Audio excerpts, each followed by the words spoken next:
$250,000 per year for an ApeCoin Council spot. Yesterday, 3 special guests won their spot on the council and will be joined by Alexis Ohanian, founder of Reddit.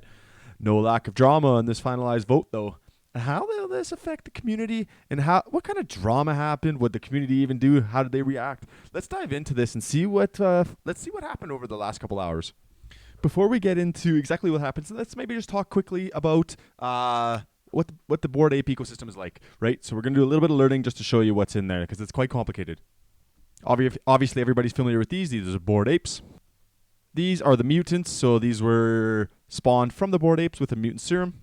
Bored Ape Kennel Club, these have become a hot topic item with the release of The Other Side and some of the Trial of Jimmy. This is the land for their game called The Other Deed. They have a big AAA game coming out. They hired the ex-president and COO of Activision Blizzard, the one that put out World of Warcraft and Diablo and all those games. Will be building this game.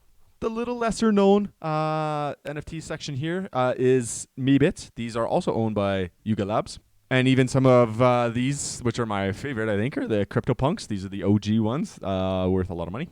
And then they got the Ape Coin. So the Ape Coin is not directly related to Yuga. Yuga separated Ape Coin out with a DAO, which is basically a Web3. It's a community-driven business, a decentralized autonomous organization. And so this is what we have going on here now, and it's run by not volunteers. Typically, a lot of them are volunteers, and some of them are paid. These ones are paid, and they're getting $20,000 a month US in ApeCoin to do this. And why would you get $20,000 a month to do this? I mean, let's look through this. This is the governance section. I'm going to read through every single one of these things. So this is the vote here. Each special council member shall receive a compensation as stated in AIP 1, which is $20,000, $833 per month of ApeCoin equivalent for the term. What are the terms and conditions? Well, you can look through this at the same time, go through it, a whole bunch of stuff, and what's required. I'm not going through it. I'll post it in the links below. We'll get into some of the drama that happened in just a moment, but I just wanted to see what the point of the special council was. So basically, they are focusing on the essentials. They are balancing stability and fluidity and favor the tried and tested. So they're not going to be pioneering anything new with this ApeCoin. The long-term health of ApeCoin DAO depends on a well-functioning nomination and election process for the special council. We do have to remember that Yuga is currently being investigated by the SEC, I believe it is, and it's a regulatory body. And just to see, and they're paving the way for some regulations on what's going to happen here. So I think they're trying to separate some of the NFTs from the coins and this and that. But basically here's the drama that happened. So within 15 minutes left of the vote happening, the Decentraland was ranked number 1 with 5.7 million ape. Everybody votes with ape. So that's the Ape Coin. And that's how they count their votes. So they have these 5 people: Decentraland, Bored Ape G, Vera the Ape, and Jerry. Decentraland was winning the whole time, and then within in 4 minutes, Decentraland went from first to fourth, and it's only the top 3 members here that get to see it, that get to be a part of the council, and the $20,000 per month. So at the final results, you can see here, Decentraland was number 4th and didn't get it. The Decentraland took the high road, said never a dull moment in crypto. Huge congrats to the ApeCoin Council winners, and you're all going to be amazing. You need here for your support. But what does that mean? This guy here held a space pretty much right at the end of the voting session. Dao Kwon Do, aka Books, and basically was putting the Decentraland on the spot here, asking him what he's going to do. You can see that here. I'll link this in the comments below if you guys want to take a listen if it's interesting to you. So the summary of why Decentraland went from first to fourth and got kicked out of his $225 million a year job is, man, listening to Decentraland trying to justify why we should vote for him. He can't even formulate a single coherent reason. He admits he's too busy. Hard pass anyone except him. I suspect this is him while he's sitting in this spaces like, At the end of the day, this is how this works, right? You got people, the votes come down to really dollar and cents.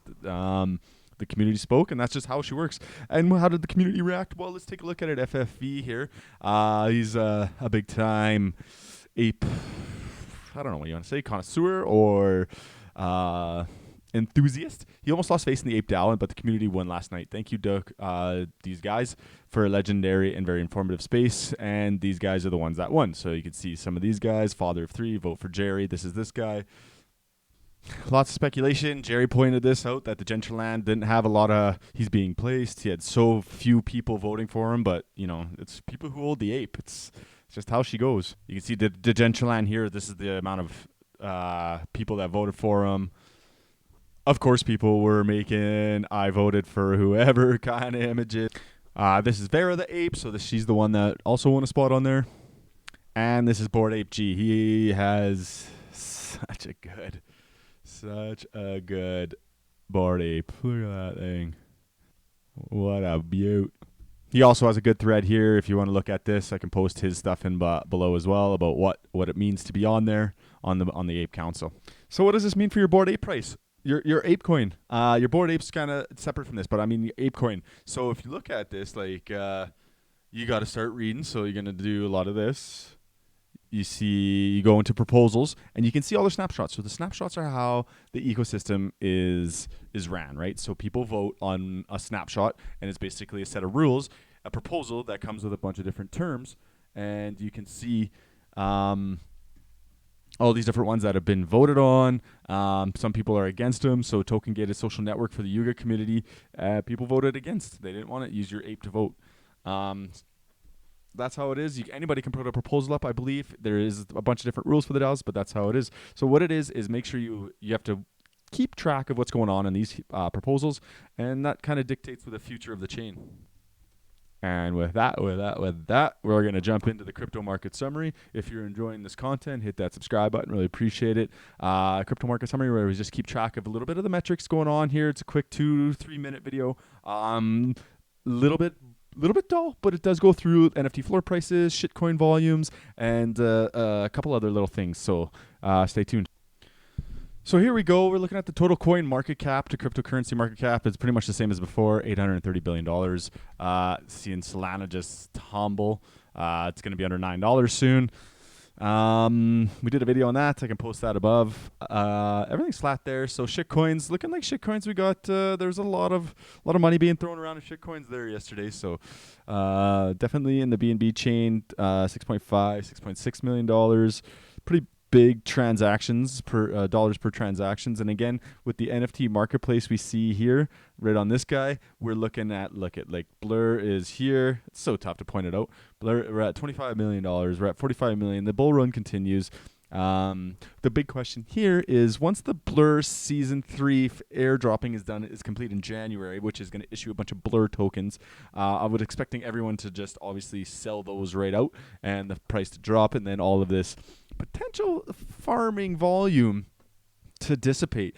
The one thing is, if they could find some way to make it so that they take the Blur money and incorporate it into NFTs. So is there any way we can do that? I don't know. It's a tough value proposition. But what we're seeing, just 10-day moving averages green across the board, except for X2Y2, which is good because they suck. Oil prices, commodity prices kind of staying the same. Look at that. That European gas prices is down. They are coming down. What do we see here? Bonds, S&P. Yeah, S&P's having a tough time, so maybe we are decoupling a little bit from the traditional equity markets. We are looking like we're not going to break 4,000 here. On top of at the end of the year, interest rates still ticking up a little bit higher. They have been for the last couple of days, for the last little while, since the 14th. Yeah, since the FOMC talk. Crazy. NFTs. So here we go. This is NFT floor prices. So basically just a collection of NFTs that we track. And basically some of the floor prices is exactly the same as it was yesterday. We're seeing a little uptick in CryptoPunks. Doodle's coming down again. 6 ETH for one of those. A lot of people fought in them, but man, it's a good time. You know, they're building something. You're hoping. Cool Cats took a little bit of a run as well. Hey, yeah, CyberKong Jennies. I thought they were a little bit higher. 0.62. The VXs are coming up. MFers, man, those have come up quite a bit too. Apparently something's going on there. 0.36 for a rug. Yeah, that's pretty standard. 1.04. Seen Rec Guy top out at 1.2. And I'd like to see, where is the other side D? That is coming up as well. We're at 1.5 there, so it's taking a little run up, but that's what we're looking at today. Hope you guys have a great day, and we'll catch you again tomorrow.